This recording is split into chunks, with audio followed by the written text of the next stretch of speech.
आज सकाळी आपल्याला एन टी एकडनं मेल आला की ट्रेझरीमधनं आपल्याला क्वेश्चन पेपर घ्यायचे आहेत. त्या अनुषंगाने आपण सगळे जे 14 सेंटर्सचे सगळे कॉर्डिनेटर जे आहेत तर त्यांना या ठिकाणी बोलवलं आणि त्यांना क्वेश्चन्स पेपर आणि ते सर्व साहित्य त्यांच्या ताब्यात दिलेलं आहे.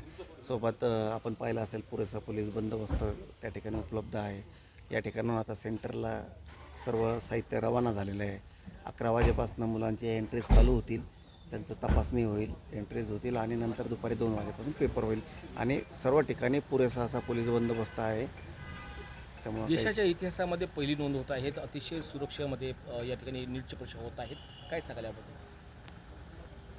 मागील अनुभव लक्षात घेता यावेळेस प्रशासनाने पूर्ण खबरदारी घेतलेली आहे. माननीय जिल्हाधिकारी महोदयांनी याच्यामध्ये डायरेक्शन्स दिलेले आहेत. माननीय पोलीस आयुक्त महोदय यांनीसुद्धा यामध्ये लक्ष घालून ही परीक्षा आपल्या जिल्ह्यामध्ये सुरळीत कशी पार पाडली जाईल याचं नियोजन केलेलं आहे. परीक्षा केंद्रावर या ठिकाणी आता तपासणी कशी होणार आहेत विद्यार्थ्यांची? आता काय विद्यार्थ्यांचं काय की त्यांनी काही इलेक्ट्रॉनिक्स वस्तू सोबत नेऊ नये याच्यासाठी तपासणी होईल.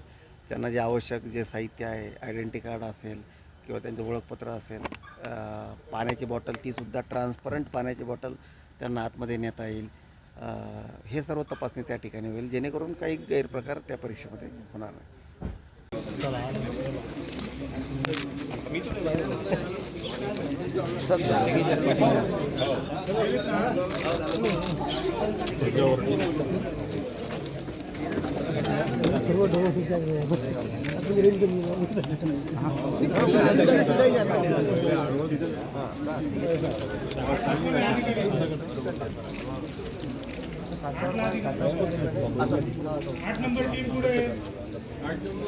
आठ नंबर येना निमाळे तुमचे लोकल आहे ना इकडे.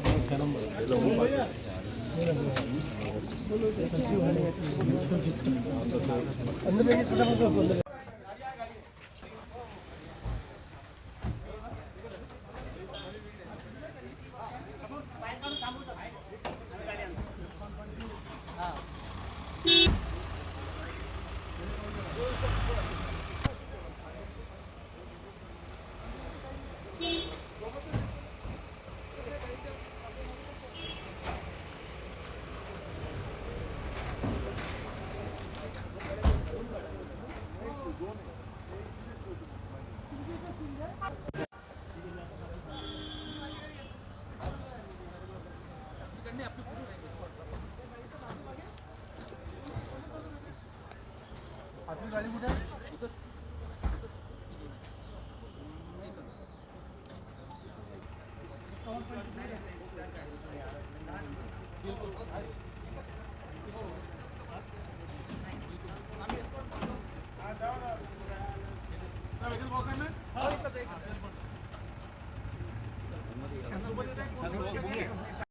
अमरावती शहरामध्ये टोटल 14 परीक्षा केंद्र आहेत आणि ट्रेझरी ऑफिसर इथून जे पेपर्स आहेत ते या ठिकाणून रवाना झालेले आहेत.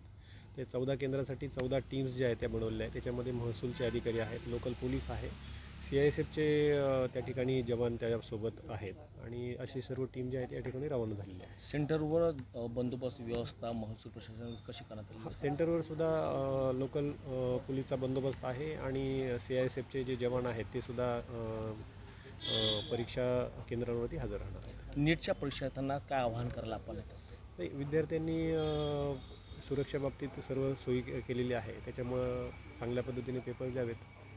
येस.